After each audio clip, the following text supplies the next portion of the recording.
Justin, welcome in to DNVR Bets Daily Friday show. Ryan on standby, so have no fear. The heavily requested, world-renowned All Dogs Go to Heaven parlay will be making its way here today, but it is a special Friday previewing a college football slate like we haven't had since I'm guessing at least 2019, because it's really got some great conference matchups, but you've got some non-conference that are really carrying things here as well. Justin, does that sound right? It's been like 2019 since we had a college football slate this loaded. Yeah, I mean, this is one of the weekends I've been looking forward to really since we saw the schedule come out in July. We've got a ton of SEC games, a lot of good interconference matchups. I'm stoked. This is what it's all about. We're right in the thick of it. The games that are really going to have an impact on the college football playoff, on really everything that's going to happen for the next couple of months. It all kind of begins now. Yes, you had to make it out of non-conference play, and that stuff all matters, but really it's like the SEC games, the Big Ten games, the interconference Big 12 games that are going to really be what determines who makes the playoffs. So let's roll. Yeah, this is really exciting. I'm frankly terrified about how excited I am to take on this slate, because I mean, when you're this excited, you can only be set up for failure. But let's get into it. Let's start with your big three. And I need to remind people, Justin, last couple times on the show, absolutely murdered it. I think he went 3-0, and then we went like 5-1 the other time. So it really is a great time to have you on to talk about this great week, but also you've kind of been on a heater. So let's get started with your big three, my man. Yeah, I'm really looking forward to it, and I actually have a bunch of games that I'm excited to talk about. But USC at Colorado, I think CU is going to put up some fight, but that offense is just so anemic, and it's actually USC minus 4.5. That half point doesn't scare me away at all at minus 105. That feels like a lock to me. I mean, the Buffs, they're averaging 80 pass yards a game. I don't see how they're going to be able to score enough to keep up with this USC team unless they're beating themselves. Feel very confident about that. Nevada at Boise State. You can get the money line at plus 170. Boise's going to put up some points, but their defense has really been tested. I mean, they give up like 300 yards of offense to Utah State last week. That was only in the first half. Carson Strong should really be able to move the football against this team. I like their ability to stretch the field with Romeo Doubs, really put some points up. I think it's really high scoring. So it could, if Nevada's defense really lays an egg, it could hurt you. But I love the value because I still think Nevada's the best offense in the conference. And I think Boise State's a little bit overrated by Vegas this year. They have been consistently. I've been fading the Broncos almost every week and basically made money on it every single time. Kansas State is hosting Oklahoma. They're at 11.5 point underdogs in this game. I actually am really considering sprinkling the money line just because K-State always seems to play hard against OU. They've been their thorn in the side really the last decade now. But 11.5 points at home, especially with how mediocre this OU offense has been under Rattler, I love that. That's my big three, and I feel very confident about all three of these. That is a nice one. Under 53.5 might be an intriguing one. I'm still kicking myself for not hammering away on the West Virginia Oklahoma under, because Vegas is still treating West Virginia like Dana Holgerson's there. They're completely different. Cal made that switch as well. When Goff was there, they were like the innovators of the air raid. Then they made a switch at coaching change. They've been one of the best defensive teams in the country. And for a while, you were still getting totals treating Cal like the old Cal. You're still seeing that with West Virginia. So keep that I think it's similar with Boise State. I mean, they're still getting treated like it's the Brian Harsin, Chris Peterson offenses, and you brought in a defensive-minded guy in Andy Avalos. Like, they're kind of in the middle of a transition period between two regimes. They're a very talented team. They're going to win 8 games this year at least, but this Nevada offense is just something else. And really Boise's corners have been tested a lot. And so I think this is just a tough matchup for him, and chance to make a little bit of money on some of these discrepancies, just because Vegas, I mean, they're always on top of it, but sometimes you can find some inefficiencies with these smaller leagues, especially.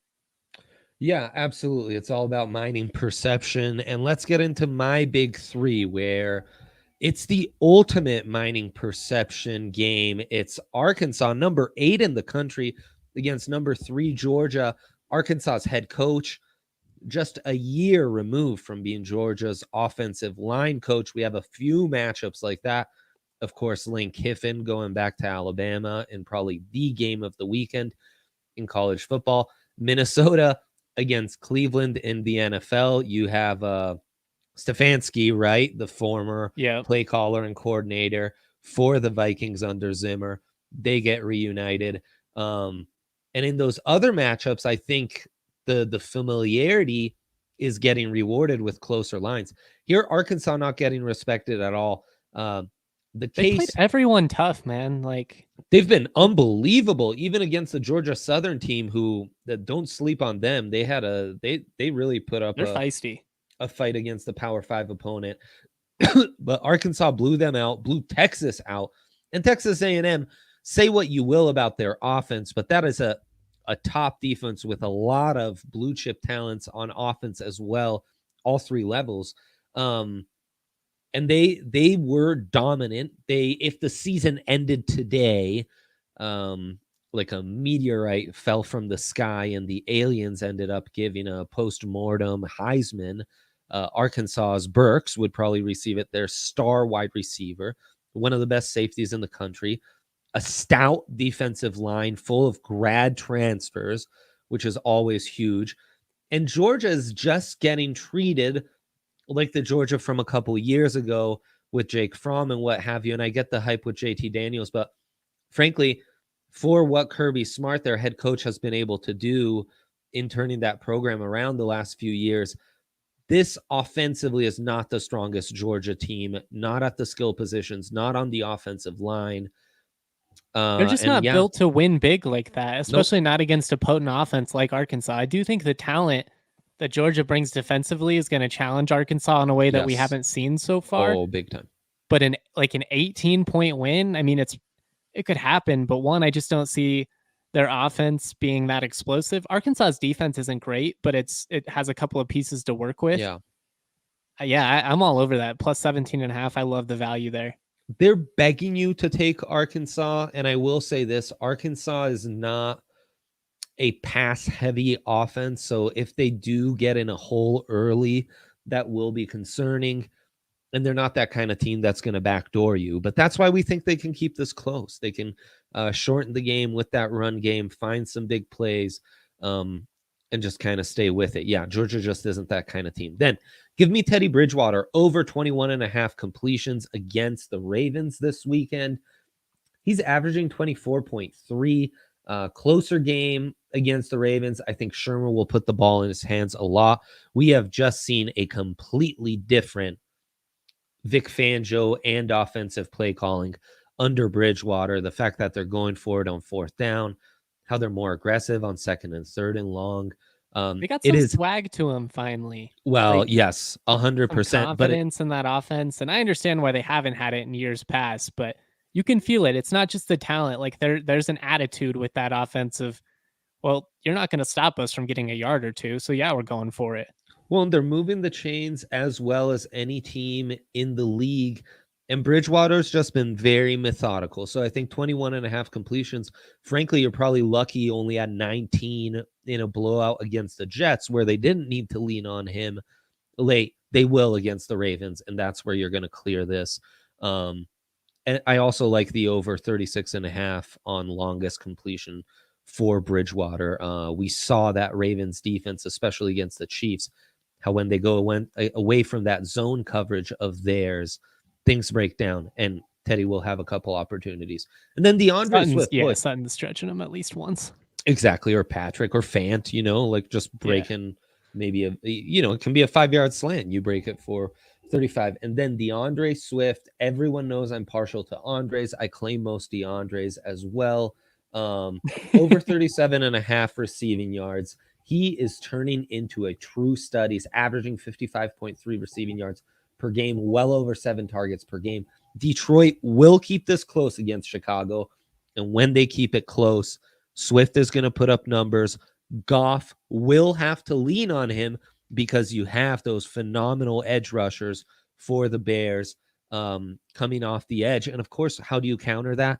You slip the running back out past the edge and stuff like that. So I think Swift's going to have a big game, especially in the receiving area. And there you go. Abiding by the manifesto by avoiding any lines there. Aside from Arkansas, which I feel strongly about. No lines, no totals. Very proud of myself for that. Now we're going to get into all of those because, again, it is the weekend of weekends in college football. And I feel like this is one of those correction weeks in the NFL where you can really take advantage. My numbers are dog crazy. And we have Dog the Bounty Hunter himself coming onto the show in 5 minutes. Yes, yeah, here. Bring him on in 5. So all of that coming up in this massive Friday preview. Of course, Justin, everything that we are handing out and giving out is all from the good folks at the DraftKings Sportsbook, the #1 sports betting app in all the land. We like to say they are #1 in the double-fisted rankings because once they added SGP to the play, there just is no competing with them. Wacky weather pool results are in 10 of 14, Justin. We have yet to eclipse that 12 of 14 when you were on the show last time we did the wacky weather. We're going to hit it. One of these days, we're going to go a perfect 14 for 14, and it's going to be glorious. I agree completely. It is going to be glorious. The entire community will make $1 because we will all have hit it. It won't matter. It'll be glorious nonetheless. What we've been doing, though, SGP on Thursday night, that is a protection free up to $25. And then what Ryan does is he takes that $25 free bet. He puts it on his all dogs go to heaven 3 underdogs in the NFL parlay. That's hit 2 of the first 3 weeks in the NFL.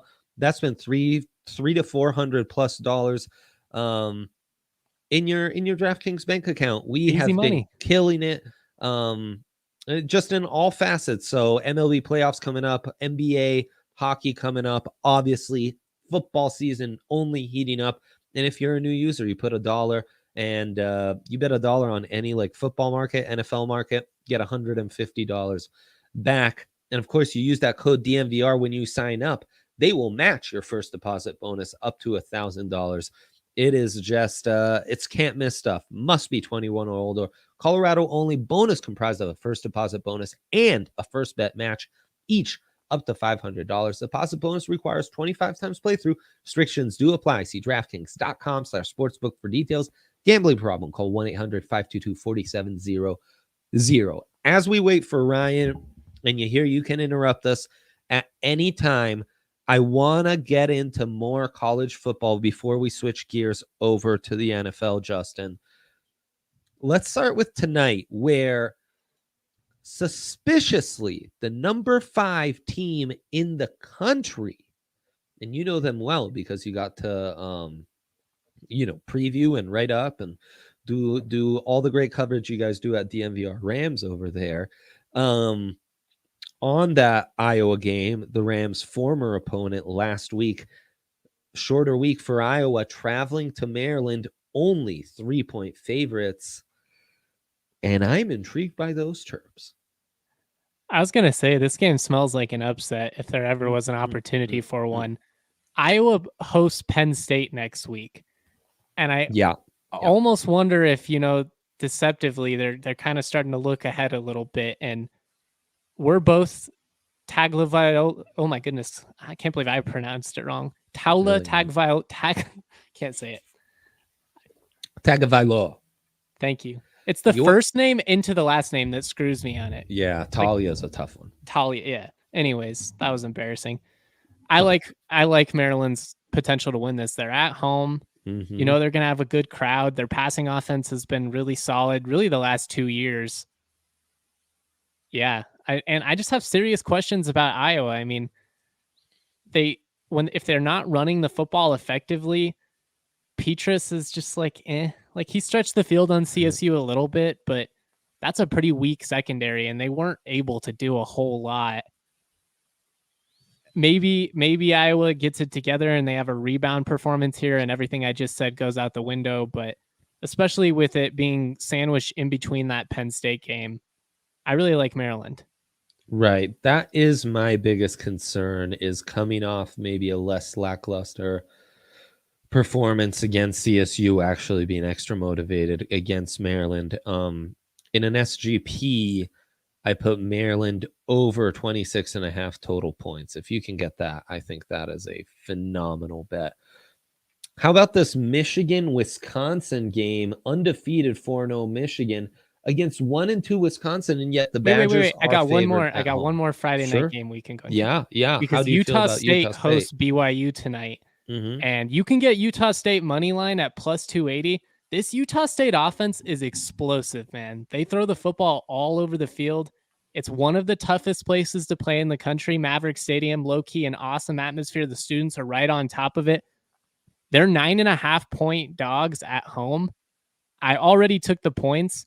I'm going to take the money line too, because I feel like Utah State should have beat Boise State on the road last week, and they just beat themselves. I think this BYU team is overrated. I really think there's a great opportunity for Utah State to pull the upset tonight. Sorry for interrupting you, because I'm also stoked about this Michigan-Wisconsin game, because these are two teams that we got to see how they do. But what are your thoughts on Utah State and BYU? Are you with me? I know nothing about those teams, which tells me number 12 BYU is a little overrated and coasting off what they did last year. Very different team. Of course, lost their quarterback and left tackle, among others. So yeah, I'm intrigued. I might sprinkle that. What you can't get away with just sprinkling is RK's all dogs. We will get back to some more college talk and some more NFL talk, but Ryan is on the line. Let's get to him and get into this. Ryan, how are you doing? What's up, boys? Can you hear me? Yeah, we could hear you great. Can you hear the people in the background calling like random names to come to random desks as well? Yeah, absolutely. Awesome. Really getting the full effect. All right. I mean, you just want me to come on and just rip, just lay it out there dry? Grip it and rip it. It's hit 2 of the last 3 weeks. This feels like a very all-dog week, Ryan. And of course, really the secret first leg was accomplished last night by losing our free SGP. So we're already on track. So lay it on us. Yeah, I think lay it on us. And I don't know if we have a graphic here, but oh. Oh my God! There it is. Down to the dog on the Dre, I do have to tell you, in my adventures today at the airport, I saw a man wearing a Benedictine AZ shirt. Get out of here! Stop. Dead ass. I gave him a good go Red Hawks. Did he respond? Yeah, he was hyped. He was super hyped. Oh my God, what an interaction. Right. That's incredible. First leg is going to be Panthers. I believe they're on the road against the Cowboys. Yes. I think the Cowboys are getting a little too much love. Sure. I think the Panthers are getting hit a little too hard for Christian McCaffrey most likely not playing. Yeah. And I think that's just a solid team that has a chance to kind of go in there and just play their own game. As long as they can take control early in the game, I think they have a great chance at that one. If for whatever reason that they fall behind, I think it'll be tough, but I think they have a chance to control the game. All right, next one, this is like the no-brainer of the week, in my opinion. It's the Lions taking on the Bears. Thank you. Yeah. It almost feels too good. I want to be a little more uncomfortable in my underdog picks, but Lions taking on the Bears, I think the Lions cruise. I think the Lions are a lot better than people give them credit for. They've been competitive every game. That offense can move. I know Goff's not great, but they're going to move the football. He puts them in position to score. I love it. It is sounding more like Justin Fields, so you really got to like that. The concern is Goff under pressure is always a wild ride, and the Bears can do that. But if the Bears can only can convert one first down that's not through penalties, anyone can beat those guys. And then the last one here, guys, is the Falcons. I forget who the Falcons are playing, but they're in there. They're playing the Washington football team. Yes, yep. Yeah. I think the Washington football team is a little bit overrated. So I think when you put them all together, you get like plus 1350-ish. Yeah, plus 1214. Okay, all right. Yep, there you go. That's a parlay of the week. That's phenomenal. Thank you, Ryan. I really appreciate you making the time for this. I had Carolina and Atlanta in mine as well, considering Vikings and Raiders as well. I actually put together a college one too with the 4-leg, but I can't access what it is right now, so I don't remember what it was. Alabama first half, USC -7, Nice. Michigan money line.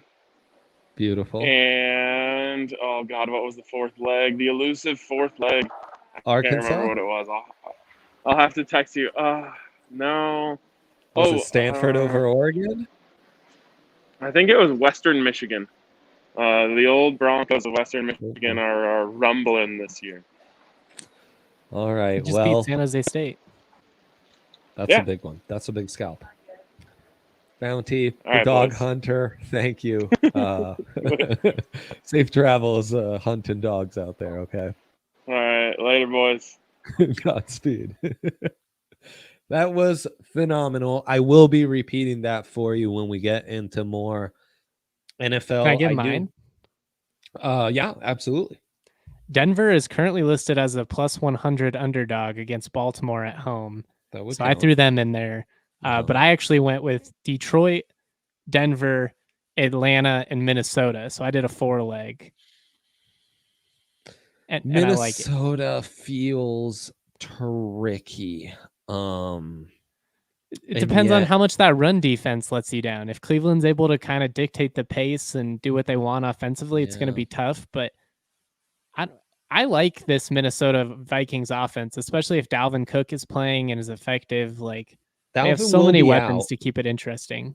But I'm not sure it matters. My concern with Cleveland at this point is, I mean, there, as we saw last week, there are just some matchups where teams like Chicago can't block Myles Garrett, and that's just like kind of it. Like pack up the bus and go home at that point.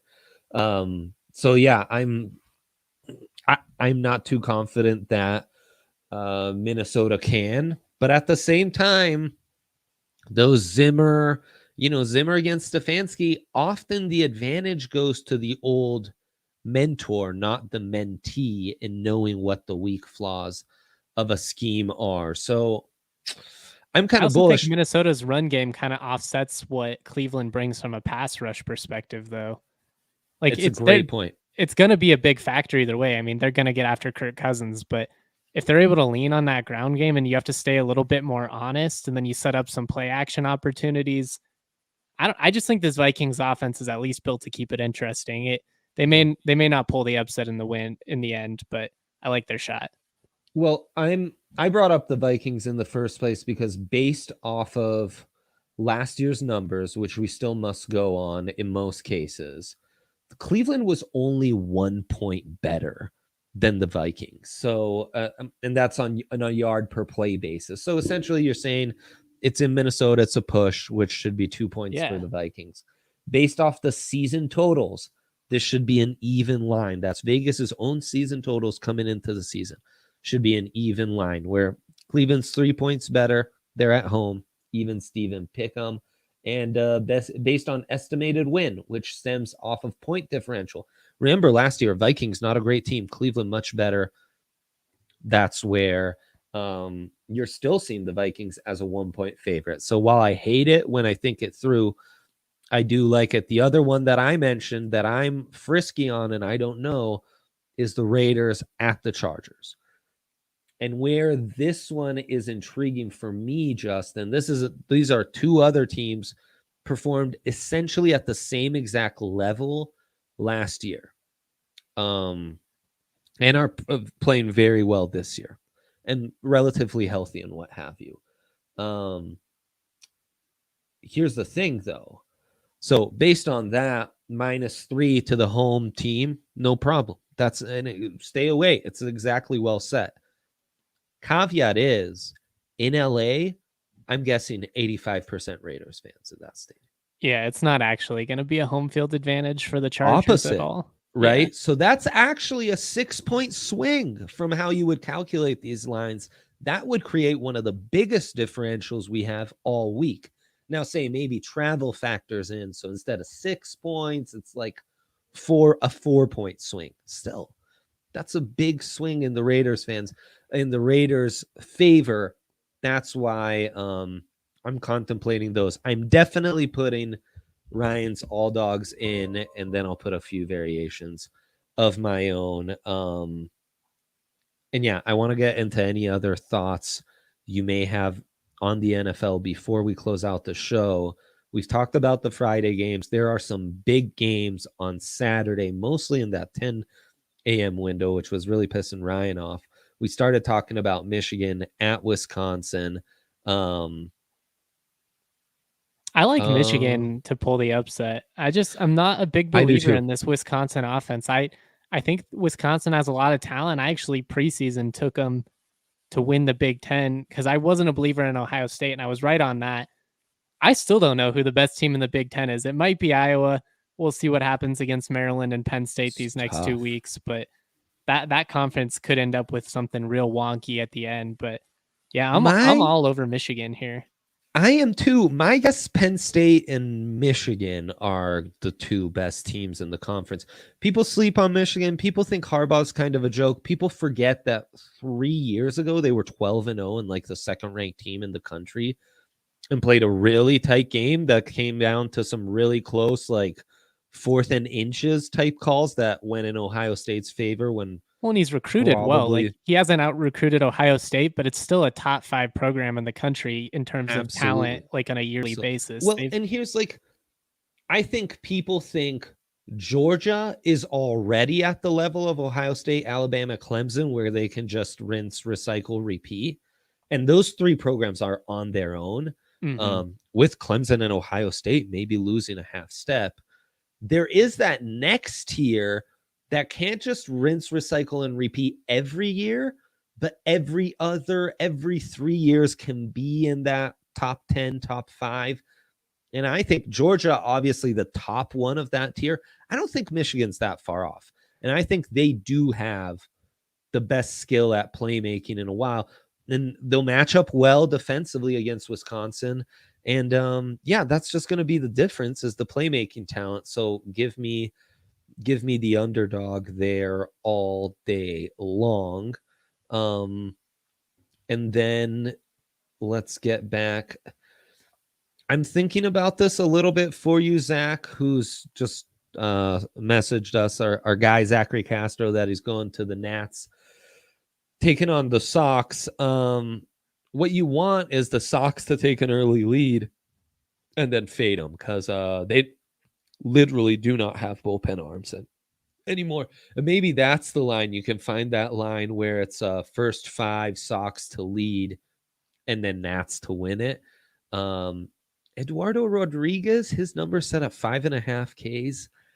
That's pretty high for a road start. That's pretty high. And I also feel like, if it's not Sale or Evaldi, I'm not messing with the over. So maybe fade that in an under. But again, that's just like skimming it while we're talking college football. Arkansas plus 17.5. I'm also sprinkling the money line. Obviously, that's plus 700. So very healthy sprinkle there. How about Cincy at Notre Dame?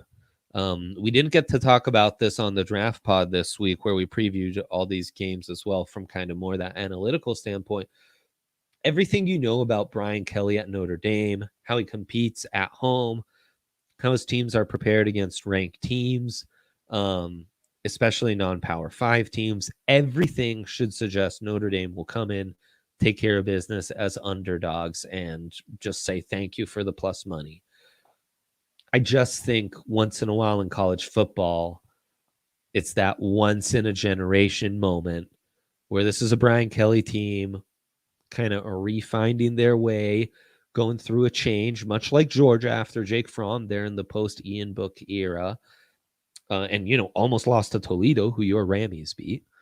And Cincy, on the other hand, everyone stayed. Their quarterback's back, man. Both sides of the ball. Exactly. Defense might actually have more talent than Notre Dame's defense, which is saying something. Notre Dame probably the best defender in the entire country. I like a dog in Michigan. I like a dog in Arkansas. I like a dog in Maryland. I'll have a couple more dogs for you. Cincy is that road fave that I like. Thank God. I thought you were going the opposite with the second. I'm like, I'm in heavy on Cincinnati to win this game. So I hope you're feeling as confident as I am. Ritter's been a stud. Like you said, defensively, they might have the best secondary in college football. Yeah. Just both corners are studs and both safeties can play at the NFL level. Like they are really, really stacked. Their front seven's solid. They play smart football. Yep. They're built to build a lead and then kind of run it down and just wear you out. Like they're one of those rare G5 teams that is as physical. I like it. 100%, man. And honestly, isn't this the year that's setting up for chaos? Could Cincy be one of the first real G5 contenders to make the Final Four? If so, gotta win in South Bend. Well, it helps that they have the resume of an extended year run. Yes. We've already seen them go toe-to-toe with Georgia in a big-time bowl game. Great point. And damn near look like the better team for about 2.5 quarters in that. Oh, yeah. I just feel very strongly. And Notre Dame's offense just leaves a lot to be desired. You're going against an elite defense. I do think their defense will make it tough on Cincinnati, but I believe in Ritter on the road. Yeah, Ritter's going to have to be better with his ball placement and anticipation. But I think he can make enough plays with his legs to just outplay Jack Cohen. If I think these two defenses are basically even Steven, I'll side with Cincy as the better quarterback. So give it to me. Bama, Ole Miss. Ryan mentioned the first quarter, the first half spread that he's in on. I'm in on both. Well. That and the overall spread. A little fear that we could get backdoored here. I got backdoored hard on that Florida game, and the 14.5 scared me off. Who didn't? I also think this is going to Lane Kiffin. He's going to have Ole Miss ready for this game. They're going to be playing that Michael Wilbon quote on repeat about him calling him a clown. And Kiffin, like we've seen it with his couple opportunities against big SEC teams. Like he lives for this stuff. Mm-hmm. I still like Alabama because I just think they're the best team in the country. And I think at home, the talent is going to be too much for Ole Miss to overcome. But gun to your head, though, 14.5, it makes me nervous. Gun to your head, the spread. What side would you go? Bama. Yeah. No, Bama is that much better than Ole Miss. Yes. I just worry about the energy of the game. And honestly, it's in Bama. This should be the game that's 17.5, not Arkansas.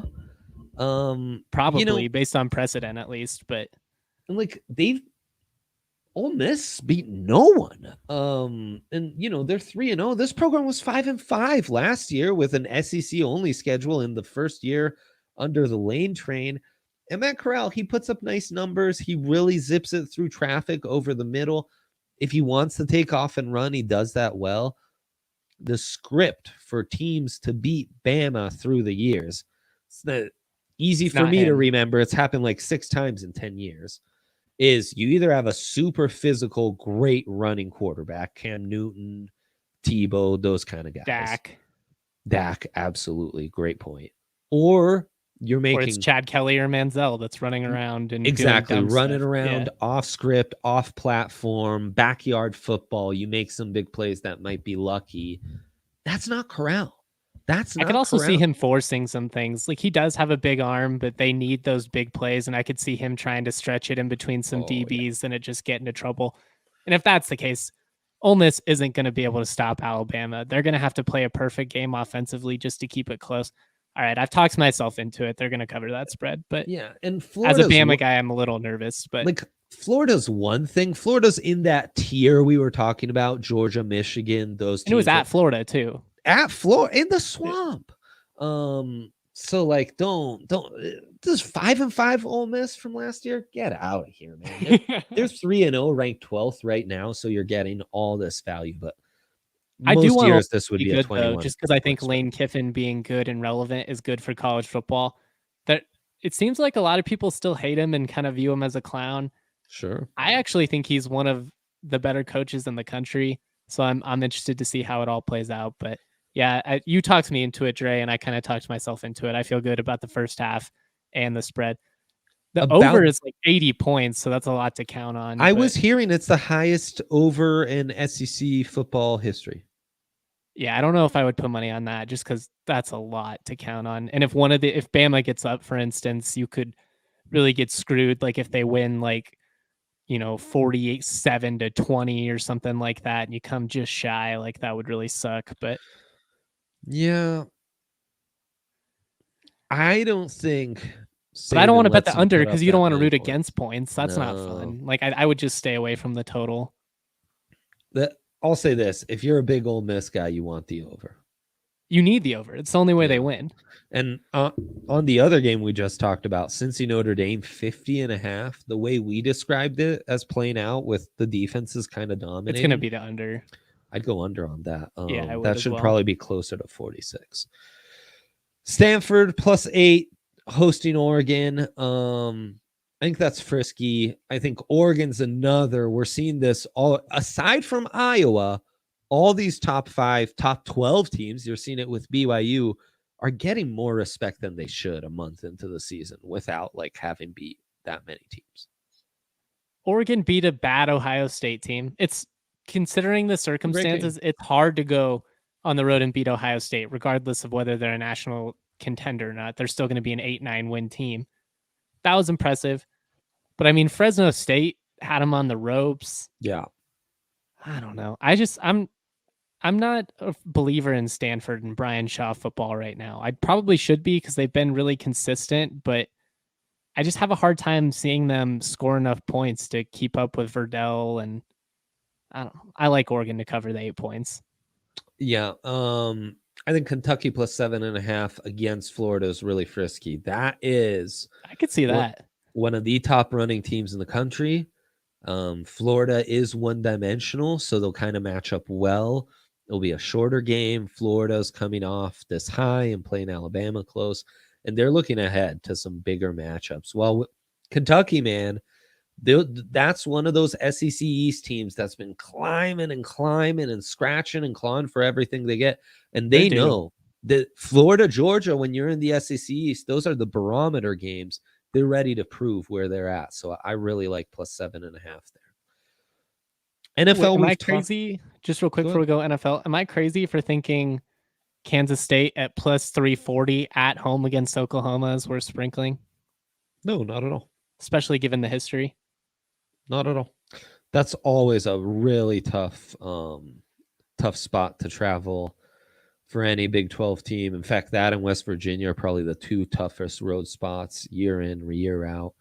So yeah, I'm with you. Honestly, if we're going to do that, I might combine that with Arkansas money line. That's what I was thinking. A little combo sprinkle.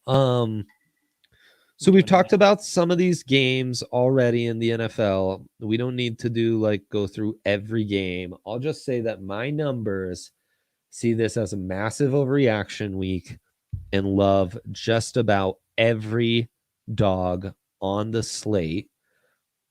Eagles, for example, +6.5 at home. And you got to remember the Chiefs are something like 1-12 against the spread their last 13 games. So I know you're not, no one's confident in the Eagles. Everyone's going to want to hammer the Chiefs on the road, less than a touchdown favorite. I don't know. Jets +6.5 at home as well. Tennessee's isn't going to have their top wide receivers. I hate it. The Jets are kind of like some of these teams like the Buffs, that just can't score enough points. and yet my numbers think that's frisky. Yeah, I don't know. Even without the receivers, I think Derrick Henry is going to be enough for Tennessee to pull that one out. But 6.5 is steep on the road in the NFL. Like that could definitely be a 20-17 game, or something like that. 100%. One of the few favorites my numbers do like is the Saints over the Giants. At -7, you're maybe not getting enough respect on that one, but the Saints will actually be at home in this one, right? Yeah, it's in New Orleans. I like the Saints to cover in that one. Yeah, I do too. The Bills line is massive. It's a huge overreaction after that Washington football team blowout. And the fact that the Texans just couldn't trust Davis Mills to pass it beyond the 2-minute drill. He looked good, but we haven't seen him for 10 days. I mean, it's crazy, and the Texans are a hard team to go off the numbers with because Deshaun Watson was their starting quarterback despite their horrendous record last year. But I don't know, +17 looks like too much. Vikings, that's too much, man. It's like Houston's terrible, but wins like that are just so far and few in between in the NFL. Like if we're going where the logic would say to bet, it's Houston because it's still a professional team. It is still a professional team, yeah, but so much relies on Davis Mills, and these rookie quarterbacks have been a journey. And we've talked about Vikings, Cleveland, Bears, Lions, Colts, Dolphins is a crazy. That's one of the weirder ones. Yeah, I have no idea what I think on this game. Miami at home, I like, but it's not like they have a massive home field advantage or anything like that. And I do like what Indy's got going with Hines in the run game, but I still don't know if I believe in what they have as a passing offense. Defensively, I've got some questions. Yeah, it's the biggest stay away. Even the numbers are so split. The Colts were the much better team last year on a yard per play basis than the Dolphins. And yet you remember the Dolphins by the second half were really blowing teams out. So EW, which takes into account point differential, much higher on the Dolphins here. It comes down to the quarterbacks. If this is Brissett versus Eason, or maybe even Wentz, I would side with the Dolphins. But yeah, it's just Tua's not playing in this one. Right. It's just a tough one. Football team Falcons we talked about. Cards Rams, one of the better games of the weekend. Wish that wasn't at the same time as Denver. Yes, absolutely. I am bullish on the Rams. The numbers are leaning Rams, not bullish as I am. I don't know. I like the Rams to win this game comfortably. I believe in Arizona, and I think it's going to be a fun game. I think it's going to be some back and forth. I just think LA is rolling on both sides of the football right now, and a 4-point spread at home just feels like money. Yeah, for sure. And we kind of got into Raiders, Chargers. So we only have Bucks, Patriots, where you want to hammer all the Tom Brady props. I mean, he's Tom Brady props. I think they have a couple of specials on there on DraftKings, like the over touchdown passes or whatever. And I will say -7 on the road. That's pretty big. Belichick's gonna have something for him. Yeah, he absolutely is. Yeah. I don't know. I was almost tempted to sprinkle the Patriots a little bit at +245 at home, just because I think Mac Jones is gonna be fine. I don't think he'll be the reason they lose the game. So if they can scheme up a smart game, if they can run the football effectively, capitalize in the red zone, the big thing for me is, can you stop Brady from stretching the field on you? Because that's the thing that surprised me about Tampa so far, is they've been actually pretty aggressive when it comes to trying to go down the field. And New England, you don't have Gilmore, I don't think, still. So yeah, I'm with you. Tom probably pulls it out because that's what he does, but for sure, this might be a jump in on a live money line on the Bucks. Yeah, if New England scores an early touchdown or something, goes up 7-0, 10-0, something like that, I'd be all in at that point. I think that's the play. Seahawks, Niners. I'm leaning Niners. I would hammer some overs in this one, even on props. Passing yards, especially fading the Seahawks is a big thing right now. And then I don't know, Packers Steelers really stinks. That's another kind of stay away. My head says hammer the Packers, but I think the Steelers are better than we think, and I think that I know it's tough to say that with as poor as Big Ben has played, but I think the rest of that team is actually pretty decent. Green Bay, I think we can buy into the Rodgers magic a little bit too much, especially after what he did in that last game. Sure. From a betting perspective, I kind of hate this one, but I think the Packers probably got it. Yeah, maybe my favorite play is the Aaron Rodgers over on passing yards. Yes. Yeah. Agreed.